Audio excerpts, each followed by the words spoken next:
জোড়া ফলায় বাধাপ্রাপ্ত বঙ্গে শীত। বঙ্গোপসাগরের পূবালি হাওয়া আরো 9 দিন প্রভাব বিস্তার করবে দক্ষিণবঙ্গে।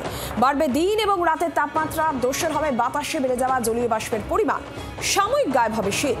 নভেম্বরে আর জাকিয়ে শীত তো দূরের কথা, বিগত কয়েকদিনের রাত ও ভোরের শীতের আমেজ গায়েব হতে চলেছে।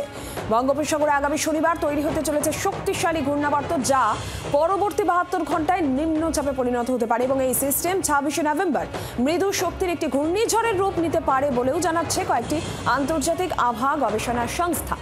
আর এই সিস্টেমের জেরেই নভেম্বরের 27 থেকে 30 পর্যন্ত দক্ষিণবঙ্গের উপকূল সহ 6 জেলায় আকাশ মেঘলা, জলীয় বাষ্পের পরিমাণ অস্বাভাবিক বেড়ে যাবে এবং আর্দ্রতাজনিত অস্বস্তিকর পরিস্থিতি তৈরি হতে পারে বলে মনে করা হচ্ছে। কলকাতায় নভেম্বর মাসের দ্বিতীয় সপ্তাহে হঠাৎ করে রাতের তাপমাত্রা 17 ঘরে নেমে যাওয়ায় শীতপ্রেমীদের মনে যে আশা তৈরি হয়েছিল, সেই আশায় ইতিমধ্যেই জল ঢেলেছে আলিপুর আবহাওয়া দপ্তর। ইতিমধ্যেই কলকাতার রাতের তাপমাত্রা 19 ডিগ্রি ছুঁই। জেলায় জেলায় বাড়তে শুরু করেছে রাতের পারদ। এই পারদ আগামী 72 ঘন্টায় আরও কিছুটা চড়বে এবং কলকাতায় রাতের পারদ 21 ডিগ্রির ঘরে পৌঁছে যেতে পারে, এমনটাই পূর্বানুমান।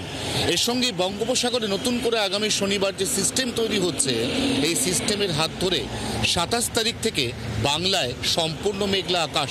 27 থেকে 30 তারিখ পর্যন্ত মেঘলা আকাশের সঙ্গে অস্বাভাবিক বেড়ে যাওয়া জলীয় বাষ্প এবং উপকূল লাগোয়া কোনো কোনো জেলায় হালকা বৃষ্টির পূর্বাভাস।